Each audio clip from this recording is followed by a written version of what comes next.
The hallway outside the intensive care unit was too bright, the white tiles almost blinding under the fluorescent lights. I sat hunched on a hard plastic chair, clutching my phone like it could anchor me to reality.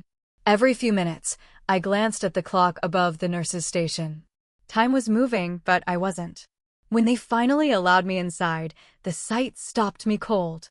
Daniel lay on the bed, his skin pale and clammy, tubes running from his arms, the steady beep of the heart monitor slicing through the silence.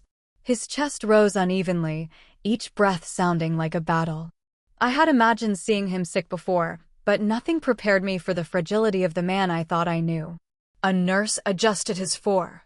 Her eyes flicked toward me for half a second, then away again. "We're doing all we can," she said softly as though rehearsed. "But you should prepare yourself." Those words landed like a weight in my stomach. Prepare myself for what? For losing him? For saying goodbye? I moved closer to the bed, my hands trembling as I reached for his. His fingers were cold, almost lifeless.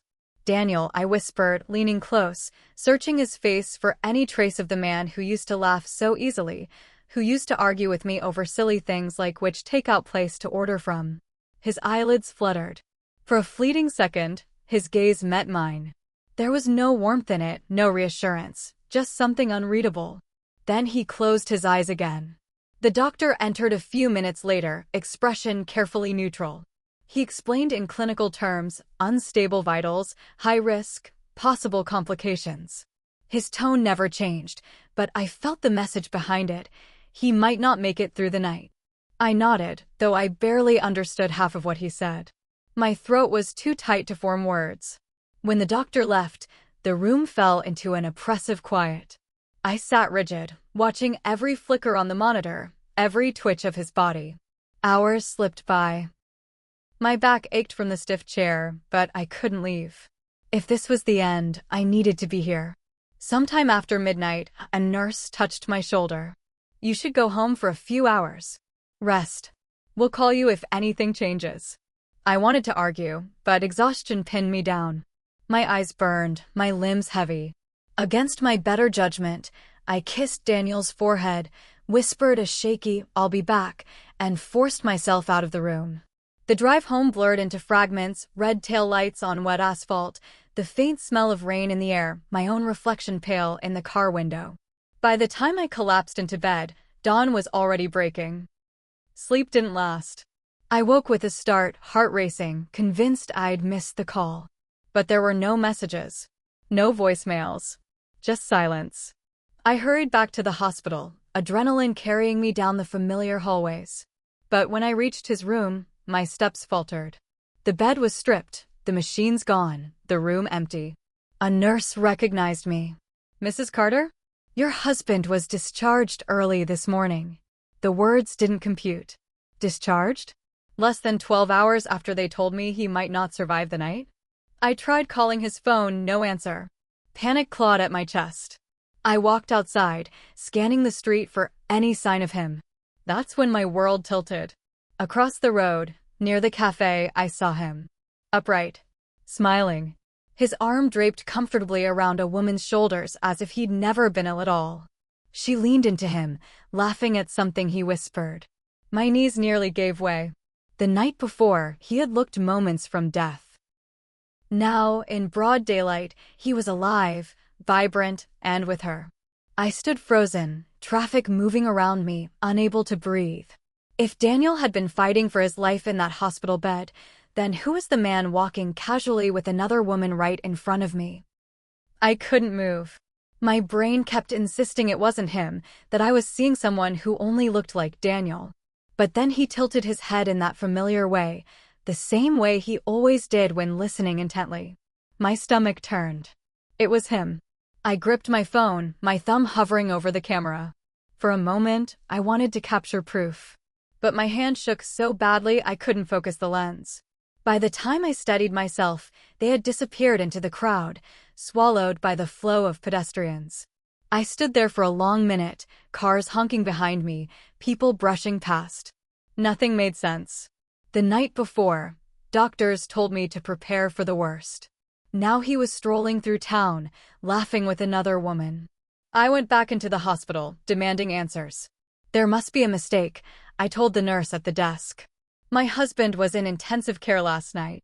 How could he be discharged without anyone telling me? She flipped through the chart with a bored expression.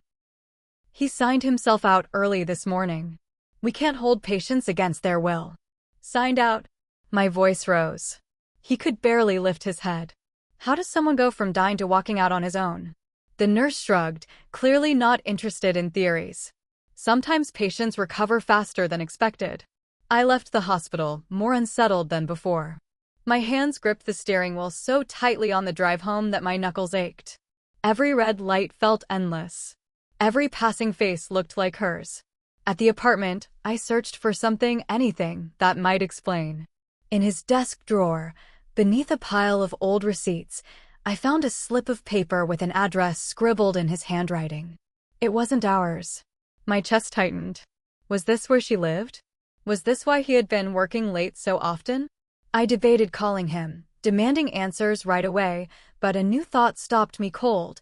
If he lied about being on his deathbed, what else was he capable of lying about? Confronting him too soon might only drive him deeper into whatever game he was playing. Instead, I pocketed the address. My heart pounded with the decision forming in my mind. The only way to know the truth was to go there myself. The address burned in my pocket the entire drive across town. Each street I turned down felt narrower, more suffocating. I kept replaying the hospital scene in my head, the sound of the monitors, the doctor's warning, the cold weight of Daniel's hand. Had all of that been theater? The building was a modest 2-story apartment complex, nothing special. I parked across the street, my heart pounding so hard it hurt. For a few minutes I sat there, staring at the windows, convincing myself to leave. But then the door opened. Daniel stepped outside, perfectly upright, wearing jeans and a casual shirt I hadn't seen before. No hospital gown. No 4 marks visible on his arms. And beside him was the same woman from earlier. She carried a small grocery bag and laughed at something he said. I felt sick. My body moved before my mind caught up. I crossed the street, my shoes crunching on the gravel. Daniel. My voice cracked. He froze, his eyes widening like a child caught stealing. The woman glanced between us, confused. What are you doing here? He stammered. That's what I should be asking you, I snapped, my hands trembling. Last night you were supposed to be dying in a hospital bed. And now, what is this? Who is she? The woman frowned. Dying? What is she talking about, Daniel? His jaw tightened. He rubbed the back of his neck, avoiding both our eyes. Anna, you're overreacting. I just needed space. Space. My laugh came out sharp and bitter. They told me to prepare for your death. And you're here playing house? The woman's face drained of color. She turned to him. You told me you were single. That your wife left you. Her words hit me like a slap. I stared at him, waiting for a denial. None came. His silence was louder than anything he could have said. My pulse hammered in my ears.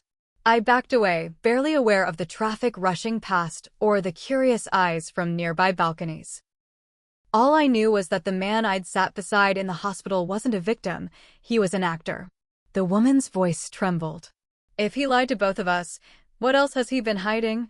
The question hung in the air, sharp and terrifying. And in that moment, I realized I had only scratched the surface of Daniel's secrets. I left that apartment shaking, my whole body buzzing with adrenaline. Every step felt unsteady, but my mind was clearer than it had ever been. I couldn't let him twist this into another excuse. Not this time.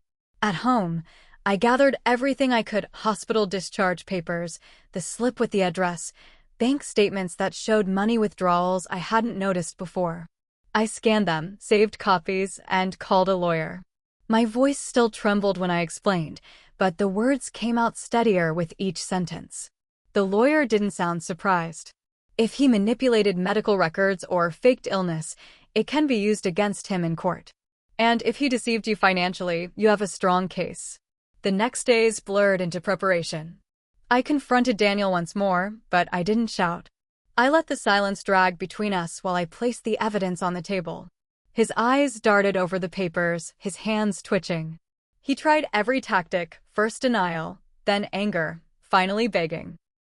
"You don't understand, Anna," he pleaded, his voice cracking. "I was protecting you." "Protecting me?" I held up the discharge form. "From what, your lies? Your other life?" His words collapsed into silence. For the first time, I saw him without the mask, small, cornered, desperate. And I realized I wasn't afraid anymore. The divorce process was draining but swift. His double life unraveled in legal documents and testimony. Even the other woman, Rachel, came forward with her story. He had promised her the same things he once promised me: loyalty, a future, love.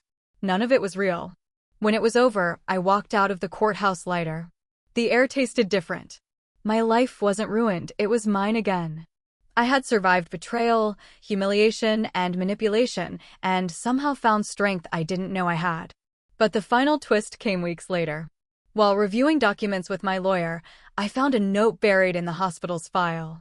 Daniel had been admitted before for similar attacks. Each time, he checked out within hours. Each time, he convinced someone new that he was dying. It wasn't just me. It was a pattern. I sat there holding the file, my stomach twisting. The man I thought I loved had never been sick. He had been rehearsing, perfecting the performance of a lifetime. And the truth that haunted me most wasn't his lies, it was realizing how close I had come to believing them forever.